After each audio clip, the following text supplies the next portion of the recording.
So guys, ito yung second crop. Second crop ba ang tawag dito? Yung pangalawang bagsak. Pangalawang bagsak ng ating ampalaya. Yung bunga ng ampalaya, ang dami yan naman siya maliliit. Oh.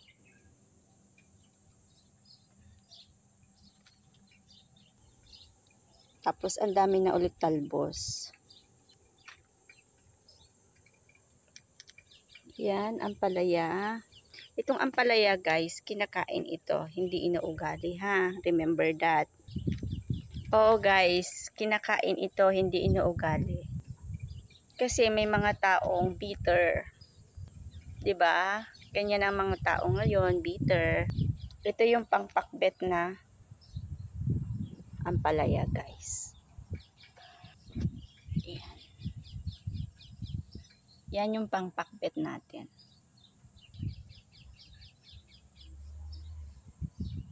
Aba, mas maganda ngayon pati dito sa ano niya, malapit sa roots may bunga. Look. Pa diba, ang daming bunga ng ating ampalaya ngayon. Ito yung nasa side nasa backyard garden ko. So ito na yung gagawin namin kasi yung unang batch ay ibinenta.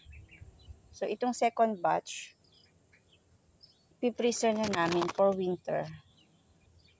Pipreser ko pala. Sariling garden ko pala ito.